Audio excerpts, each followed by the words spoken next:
You found it. Your home for the best content on your favorite team, the Fighting Tigers of LSU.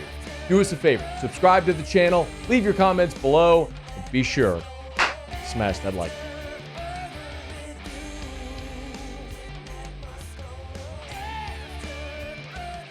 With LSU and Ole Miss, I think everyone's taken a lot of different angles in trying to analyze that game so far, whether it's been the trenches, whether it's been the running game. LSU's, Ole Miss, we mentioned it there right off the top. Where's Quinshon Judkins?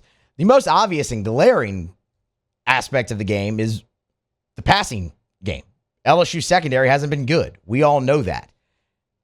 That's one part of this conversation that I want to have, and we will a little bit later on in the segment, but I guess kind of set that to the side and we'll come back around to it. Because, again, it's the most obvious. Their LSU secondary has been bad. Ole Miss, on the other hand, with the receiving core, it's been a bit of a mess. So let's dive into it, and here's what I mean and what that means for the game going forward this Saturday at 5 o'clock.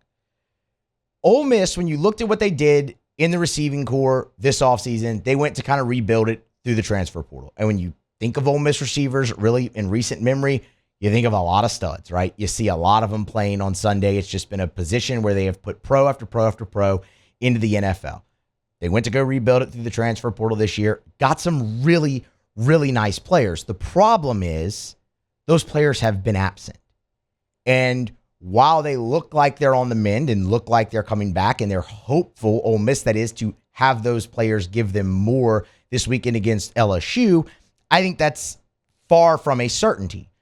We'll get a better update on the status of some of these guys we're about to go into from Neil McCready later on. But again, probably far from a certainty when we go through these circumstances that we're about to. So let's start with probably the biggest name Ole Miss garnered this offseason out of the portal, and that was Zachary Franklin from UTSA. And when you look at Zachary Franklin, look, this is a real guy, okay? I mean, he came in to kind of be Ole Miss's number one receiver. I get it, it's UTSA, understand all of that. But when you go through and look at his career there, he set records in single season records, I should say, receptions, receiving yards per game, receiving touchdowns. He is a huge weapon. He has played in one game this year, and that was against Alabama last week. He's coming off of surgery in the offseason, a minor procedure, but didn't necessarily bounce back as quickly as they thought. Again, played in a limited role, only the one catch for 16 yards against Alabama. The good news from the Ole Miss perspective is he seems to be coming along nicely. He was running full contact, full team, first team on Tuesday at their practice. It's really the last update we got. Media availability is limited there, obviously, in Oxford with what they can see and all of that. But that's a good sign for them and probably not so good of a sign for LSU. But I do ask the question, okay, he had the offseason procedure, didn't come along as fast as you want, plays limited against Alabama. Yes, he's running first team now here in practice, appears full contact, all of that. But game shape, game speed, all of that coming in against a team like LSU, how much can he actually give? Then there's Trey Harris. Again, out of the transfer portal from Louisiana Tech. Trey Harris got off to an incredible start with Ole Miss. On the year, if you go look at their stats, Trey Harris, 8 receptions, 5 touchdowns. It was kind of like Rashid Shaheed at the beginning of the year for the Saints last year. Every time he touched the ball, it just went for 7. Basically what was happening here. He went down early in the first half against Tulane after actually catching touchdown number 5 early in that game with a knee injury. Missed the Georgia Tech game. Lane Kiffin actually mentioned that he had a surgical procedure on his knee, but he is back. Quick turnaround. Again, minor procedure. Dressed against Alabama. Didn't record a stat in that game. For what it's worth, injury update on Trey Harris.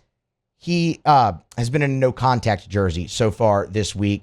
Went through drills. Mobility looked good. That's the word out of Oxford. But again, no-contact jersey there for Trey Harris. That's your leading guy, your leading touchdown guy for Ole Miss. Then there's the tight end room. And I know it doesn't necessarily fall under wide receivers, right? But pass catchers, we all know tight ends. Then there's the tight end room for the Rebels and Caden Prescorn. Stop me if you've heard this before. He's coming off surgery. Made his return last week, sparingly against Alabama, 1 catch, 21 yards. This is huge, though, because Michael Trigg, of course, the Ole Miss tight end, just got kicked off the team earlier this week. And Hudson Wolf, another tight end at Ole Miss, is out with a collarbone. So they are extremely thin there. Prescorn is going to have to play in this game. What can they get? Now, he's kind of the prototypical tight end you want. He's not going to be pigeonholed inline blocker. He's not just a pass catcher. He can do both. And another transfer as well and can do very well. But those 3 guys, while they're back on the field, they're coming back off of surgery still. And they've each, outside of Trey Harris, have only had 1 game under their belt in the season, and it's been in a limited capacity. So what can those guys give? That's a legitimate question when looking at LSU's secondary going up against Ole Miss in their passing game this week. Again, you would look at it on paper and say, well, LSU's secondary has been bad. Ole Miss, Lane Kiffin, they're going to throw the ball. Jackson Dart, he's capable, all of those things. And it might not be that cut and dry. When you look at what Ole Miss has available that you know they're good to go, you look at Jordan Watkins, leading receiver. He's been very good, 347 yards, over 20 catches, a touchdown. He's been great. Was on the team last year, put together a nice effort in Baton Rouge, 5 catches for 57 yards, again, in last year's game. You have Dayton Wade, second leading receiver on the team again. Big playability there with Wade, 16 receptions, but over 300 yards on the season. He's averaging about 19 yards per reception there. The thing about those 2 that I think is very interesting is they are undersized. You look at Jordan Watkins, he is 5'11" and sub 200 pounds. You look at Dayton Wade, he is 5'9" and sub 200 pounds. LSU will have a length advantage on the outside in this ballgame. Zy Alexander, 6'2". Denver Harris, who's been getting a lot of run out there at the outside corner, 6 feet. Major Burns at the safety spot is 6'2".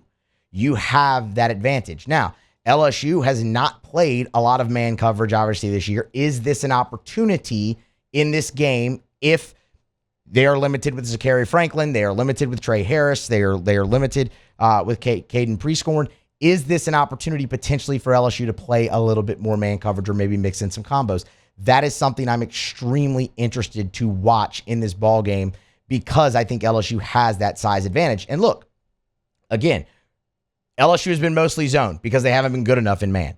But what have we heard week after week after week from Brian Kelly and others about a guy like Denver Harris? He's a press man corner. Okay, well, is this an opportunity where he's going to have a size advantage potentially on the outside to let him go do something he's a little bit more used to in that instance? Now, the other aspect of this would be the pass rush. And Brian Kelly talked about that a little bit this week throughout his media availability as well, was the lack of pass rush that LSU had against Arkansas in certain situations, and it maybe allowed for some bigger plays and more time in the passing game. That's where the Ole Miss offensive line obviously comes back into this, and are they capable of blocking LSU up front? That's another question. If LSU can get a nice pass rush, they can obviously help out their DBs. You play complementary football there. You like where you go a little bit further along the line. But I'm just curious to see if this is a spot that LSU gets a little bit more creative maybe in how they go to defend, because Ole Miss might not be still quite at full strength in their receiving core. The other part of that, though, is it makes it a really unique challenge for Matt House, because you don't know if Zachary Franklin, for instance, is going to actually be able to be the guy they recruited him out of the transfer portal to be, even though now he's going through, first team reps and all of that stuff. You still just don't know. So you have to kind of prepare for both.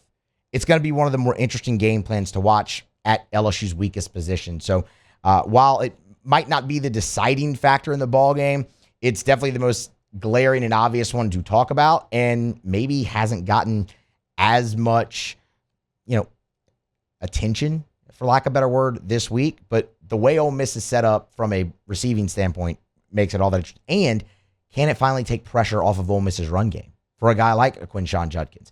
Can they get moving in the pass game and that take pressure off of the offensive line and subsequently the run game? It's something to keep an eye on. It'll be very interesting. But mainly, I'm curious about LSU's game plan, because I think with the size they do have on the outside, this could finally be an advantage for them. You didn't have that advantage against Florida State. Against Mississippi State, it just really didn't matter. They couldn't do anything against you, and you raced out to a big lead. Against Arkansas, it was a lot more missed assignments, losing guys, and things of that nature in coverage, whether it was the tight end or whatnot, and having to contain KJ Jefferson.